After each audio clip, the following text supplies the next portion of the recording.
നമസ്കാരം, ഞാൻ doctor P Abraham, physician, asthma, allergy, immunology specialist, integrative and complimentary medicine consultant. കോട്ടയത്തും എറണാകുളത്തും practice ചെയ്യുന്നു.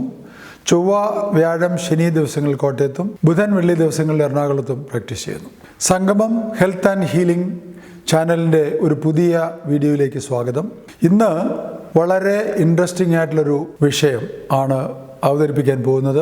ഈ അടുത്ത കാലത്ത് പല പ്രാവശ്യം മലയാളത്തിലെ പ്രമുഖ പത്രങ്ങളിൽ പരസ്യം വന്നത് ഫ്രണ്ട് പേജിൽ തന്നെയാണ്. പരസ്യം വന്നത് പലരും ശ്രദ്ധിച്ച് കാണുമല്ലോ. അത് നിങ്ങൾക്ക് അലർജി രോഗമുണ്ടെങ്കിൽ, ത്വക്കിലാണേലും ശ്വാസകോശത്തിലാണേലും തുമ്മലാണേലും ആസ്മയാണേലും ടെസ്റ്റ് ചെയ്ത് കണ്ടുപിടിക്കാൻ പറ്റും, എന്നിട്ട് അത് ഒഴിവാക്കാൻ പറ്റും, അല്ലെങ്കിൽ അതിനുള്ള വാക്സിൻ എടുക്കാൻ പറ്റും എന്നുള്ള വളരെ ഒരു ഫുൾ പേജ് പരസ്യം. ലക്ഷക്കണക്കിന് രൂപ അതിൻ്റെ പത്ര ഉടമസ്ഥർക്ക് കിട്ടുന്ന ഒരു പരസ്യം. കഴിഞ്ഞ 35-40 വർഷമായിട്ട് ഈ ഫീൽഡിൽ വർക്ക് ചെയ്ത് ആഗോളതലത്തിൽ രോഗികളെ ചികിത്സിക്കുന്ന ഒരു വ്യക്തി എന്നുള്ള നിലയിൽ ഇത് ജനങ്ങളെ ബോധവൽക്കരിക്കേണ്ട ഒരു കടമ എനിക്കുണ്ട് എന്നുള്ള തോന്നിയത് കൊണ്ടാണ് ഇന്നത്തെ ഈ വീഡിയോ ചെയ്യുന്നത്. കുറഞ്ഞതൊരു 10-15 രോഗികളെങ്കിലും ഈ ടെസ്റ്റ് ചെയ്ത്, കേരളത്തിൽ അതിനേണ്ട 6,000-7,000 ഒക്കെയാണ് ചാർജ് ചെയ്യുന്നത്, ടെസ്റ്റ് ചെയ്ത് അതിൻ്റെ റിസൾട്ടുമായിട്ട് എന്നെ കാണാൻ വന്നിട്ടുണ്ട്.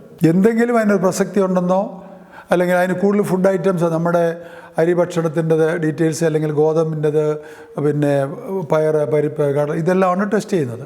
പക്ഷേ അതിൽ നിന്ന് ഒരു 100% നിഗമനത്തിലെത്താനോ, ഒരു ശതമാനം പോലും അതിനകത്ത് നിന്ന് ഒരു ചികിത്സയിലേക്കുള്ളൊരു വഴി നമുക്ക് തുറന്നു കിട്ടുമെന്ന് ഇതുവരെ എനിക്ക് മനസ്സിലായിട്ടില്ല.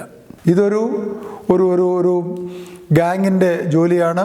ഇതൊരു ആഗോളതലത്തിൽ തന്നെയുണ്ട്. എൻ്റെ മകൻ ഗൾഫിൽ ഉണ്ടായിരുന്ന സമയത്ത് മോൻ പറയുകയായിരുന്നു, അവിടെ ഗൾഫിൽ ഇതിനാണ്ട് 300 റിയാൽസാണ് അത് ഒമാനിൽ ചാർജ് ചെയ്തത്. ഏതാണ്ട് 60,000 രൂപയോളം വരും. ആളുകൾക്ക് ടെസ്റ്റിനോട് വലിയ ഇഷ്ടം. നമ്മുടെ സമൂഹത്തിൽ അങ്ങനെയാണ്. എല്ലാം ടെസ്റ്റ് ചെയ്ത് കണ്ടുപിടിച്ച് ഉടനെ അതിനെ നുള്ളിയെടുത്താൻ കളഞ്ഞു കഴിഞ്ഞാൽ ഈ രോഗം മാറും. അങ്ങനെയല്ല. ഇതിന് ഒരു പ്രസക്തിയും ഈ ടെസ്റ്റിനില്ല. കയ്യിലിരിക്കുന്ന പൈസ വെറുതെ കളയാം എന്നുള്ളത് മാത്രമേ ഉള്ളൂ. ഇത് ആദ്യകാലങ്ങളിൽ അതിനെപ്പറ്റി അല്പം കൂടെ വിശദീകരിച്ച് പറഞ്ഞു കഴിഞ്ഞാൽ, എൻ്റെ അലർജി ട്രീറ്റ്മെൻറ്റ്, അലർജി സ്പെഷ്യലൈസേഷൻ്റെ സമയത്ത് 80കളുടെ തുടക്കത്തിലാണ് ഞാൻ ഡൽഹിയിൽ വല്ലഭായ് പട്ടേൽ ചെസ്റ്റ് ഇൻസ്റ്റിറ്റ്യൂട്ടിൽ നിന്നാണ് അലർജി ഇമ്മ്യൂണോളജിയിൽ ഡിപ്ലോമ എടുക്കുന്നത്. അവിടെ ഞങ്ങൾക്കന്ന് സ്കിൻ പ്രിക് ടെസ്റ്റ് ഉണ്ട്, അത് പഠിപ്പിക്കും. പക്ഷേ ഫൈനൽ ക്ലാസ്സിൽ ഞങ്ങളുടെ പ്രൊഫസർ എന്ന് പറഞ്ഞത് ഇതിനൊരു 10-20% പോലും റിസൾട്ട് പ്രതീക്ഷിക്കേണ്ട, എൻ്റെ അനുഭവം എന്നാണ് പറഞ്ഞത്. എൻ്റെ അനുഭവത്തിലും അത് തന്നെയാണ് ഞാൻ കണ്ടത്.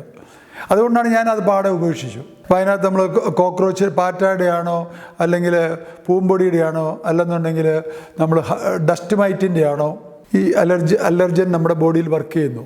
യഥാർത്ഥത്തിൽ അലർജിയുടെ ഡെഫിനിഷൻ എന്താണ്?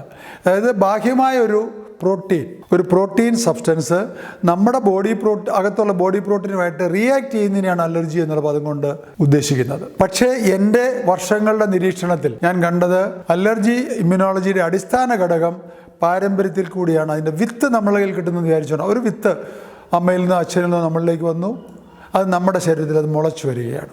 ആ പ്രത്യേക മുളച്ചിരിക്കുന്ന ഒരു സാഹചര്യത്തിൽ ചില ഭക്ഷണ രീതികൾ ഇതൊക്കെ എടുക്കുമ്പോൾ നമുക്ക് അതൊരു കഫക്കെട്ടായിട്ടോ തുമ്മലായിട്ടോ ജലദോഷമായിട്ടോ വരും. ഞാൻ നേരത്തെയും അതിനുള്ള ഉദാഹരണം പറഞ്ഞിട്ടുണ്ട്. എങ്ങനെയാണ് ഒരു ഫുഡ് ഐറ്റം അല്ലെന്നുണ്ടെങ്കിൽ ഒരു ഡസ്റ്റ് നമ്മൾക്ക് റിയാക്ട് ചെയ്യുന്നുള്ളത്. ചെറുതായിട്ട് ഒരു പ്രാവശ്യം കൂടി ഞാനതോട് വിവരിക്കാം. ഒരു ഗ്ലാസ് സർഫസിൻ്റെ പുറത്ത് ഒരു ലെയർ മണ്ണെണ്ണ അല്ലെങ്കിൽ പെട്രോൾ ഉണ്ടെന്ന് വിചാരിക്കുക.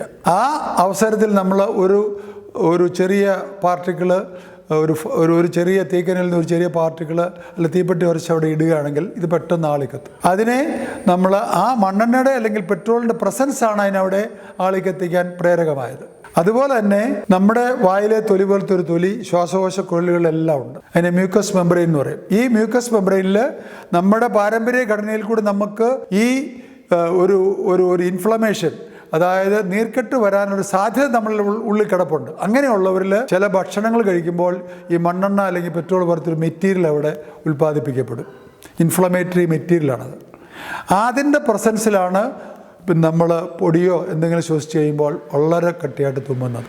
എൻ്റെ ചികിത്സയിൽ ചെറുപ്പക്കാരാണെങ്കിൽ ഏതാണ്ട് 1 വർഷം ട്രീറ്റ്മെൻറ്റ് കഴിയുമ്പോൾ ഇവരുടെ ഈ മെംബ്രെയിൻ്റെ ഹെൽത്ത് നമ്മൾ പൂർണ്ണതയിലേക്ക് എത്തിക്കുകയും അത് കഴിഞ്ഞാൽ ഏത് പൊടിയിൽ പോയി ഇന്ന് ജോലി ചെയ്താലും അല്ലെ എത്ര പൊടി ശ്വസിച്ചാലും അവർക്ക് ഒരു തുമ്മൽ പോലും അല്ലെ ഒരു കഫക്കെട്ട് പോലും വരാത്ത ഒരു സ്ഥിതി ഉണ്ടാവും. മറ്റുള്ള ഒരു പ്രധാന ടെസ്റ്റ് ചെയ്തുകൊണ്ട് രോഗികൾ വരുന്നത് IgG ടെസ്റ്റ് ഞങ്ങൾ ചെയ്തു. അതുകൊണ്ട് 3000 ഉണ്ട്, 4000 ഉണ്ട്. വളരെ ഭീതികരമായ ഒരു സാഹചര്യത്തിലാണ് ഇവർ വരുന്നത്. ഇതിൻ്റെ റിസൾട്ട് കൊണ്ടെന്ന് കാണിക്കും. ഞാൻ അവരോട് പറയും സ്നേഹത്തോടെ, സന്തോഷത്തിൽ, ഇതിനകത്തൊന്നും ഒരു കഥയില്ല. അവിടെ എൻ്റെ ഉദാഹരണം, തീ കത്തുമ്പോൾ തീ കൂടുതൽ കത്തുകയാണെങ്കിൽ കുറച്ച് പുക കൂടുതലുണ്ടാവും. ആദ്യമായിട്ട് ഈ പുക നമ്മൾ ശ്രദ്ധിച്ചിട്ട്, അല്ലെ പുകയുടെ കാഠിന്യം വെച്ചിട്ട് തീ നമ്മൾ അളക്കേണ്ട കാര്യമില്ല. തീ കെടുത്തി കഴിഞ്ഞാൽ ഈ പുകയെ മാറിക്കോളും. ഇത്രേ ഉള്ളൂ. അല്ലെ അതുപോലെ തന്നെയാണ് ഈസ്നോഫിലിയ നോക്കുന്നത്. ഇത് ഞാൻ വേറെ ഒരു വീഡിയോയിൽ പറഞ്ഞിട്ടുണ്ട്. ഈ ടെസ്റ്റുകൾക്കെല്ലാം വലിയ പ്രസക്തി ഇല്ല. കാരണം ഇവിടെ നമ്മൾ ഇവരുടെ ഇമ്മ്യൂണോളജി, അതായത് ഇവരുടെ ഡിഫൻസ് ഫോഴ്സസിനെ ക്യൂർ ചെയ്യുന്ന ഒരു സംവിധാനത്തിൽ കൂടെ ചികിത്സയെ കൊണ്ടുപോയെങ്കിൽ മാത്രമേ. അതിന് 3 ഘടകങ്ങളാണ് ഞാൻ കണ്ടത്.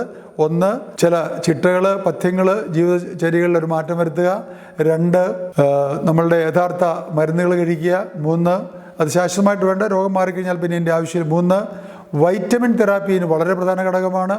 4, യോഗ. അപ്പോൾ ക്യൂറിലേക്ക് വരാനും കിട്ടിയ ക്യൂർ ശാശ്വതമായിട്ട് മെയിൻറ്റെയിൻ ചെയ്യാൻ യോഗയാണ് ഞാൻ അവിടെ കൊടുക്കുന്നത്. അപ്പോൾ ഇതിൽ കൂടി ഈ ടെസ്റ്റുകളെല്ലാം നെഗറ്റീവാണെന്ന് ഞാൻ തന്നെ കാണിച്ചു കൊടുക്കാറുണ്ട്. അത്രയേ ഉള്ളൂ ഇതിൻ്റെ പ്രസക്തി. അപ്പോൾ നമ്മൾ ഈ ബൃഹത്തായ ഇത്രയും വലിയ ഫുഡ് അലർജി ടെസ്റ്റ് എടുക്കുക, അല്ലെന്നുണ്ടെങ്കിൽ ഈ IgG ടെസ്റ്റ് ചെയ്ത് അലർജി ഫാക്ടർ വളരെ കൂടുതലാണ്. വേറെ ചില ടെസ്റ്റുകളുണ്ട്, പിന്നെ CRP എന്ന് പറയും. അത് കൂടുതലും അതെല്ലാം ഇൻഫ്ലമേറ്ററി മാർക്കേഴ്സ് പറയും. നിങ്ങൾക്ക് നീർക്കെട്ടലുണ്ടോ എന്ന് അറിയാൻ മാത്രമേ അതിൻ്റെ പ്രയോജനമുള്ളൂ. അതിനൊന്നും ഓവർ പ്രസക്തി ഇല്ല. രോഗിയുടെ രോഗലക്ഷണത്തിലാണ് ഞാൻ പ്രാധാന്യം കൊടുക്കുന്നത്. എത്ര രോഗത്തിൻ്റെ വ്യാപ്തിയുണ്ട്, ടെസ്റ്റുകൾക്ക് വലിയ പ്രാധാന്യം ഞാൻ കൊടുക്കാറില്ല.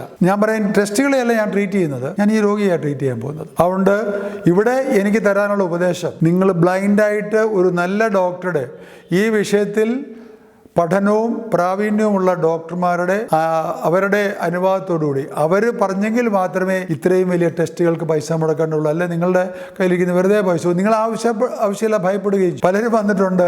ചിലർ പറയും എനിക്ക് ചോറിന് അലർജിയാണ്, അല്ലെങ്കിൽ അരിഭക്ഷണത്തിനാണ്, അല്ലെങ്കിൽ കടുകിനാണ്. ഇതെല്ലാം നമ്മൾ ഉപയോഗിക്കുന്ന, അതിന് അലർജി ഉണ്ടെങ്കിൽ ഇവർക്ക് ജീവിക്കാൻ പറ്റുമോ? അപ്പോൾ ഇതിനൊന്നും ഈ പറയുന്ന പ്രസക്തിയൊന്നുമില്ല. യഥാർത്ഥ വിഷയത്തിൽ നിന്ന് മനുഷ്യരുടെ ചിന്തയെ മാറ്റിയെടുക്കാൻ മാത്രമേ ഇതുകൊണ്ട് ഉപകരിക്കുള്ളൂ.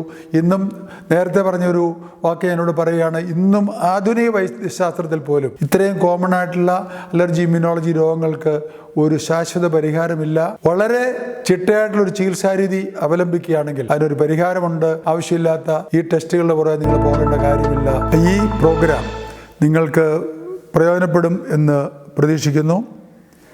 നിങ്ങളുടെ സുഹൃത്തുക്കൾക്കും വേണ്ടപ്പെട്ടവർക്കുമെല്ലാം ഈ ചാനൽ നിങ്ങൾ ഷെയർ ചെയ്യുക. അവരിലേക്കും ഇതിനെപ്പറ്റിയുള്ള മെസ്സേജ് പകർന്നു കൊടുക്കുക. നന്ദി, നമസ്കാരം.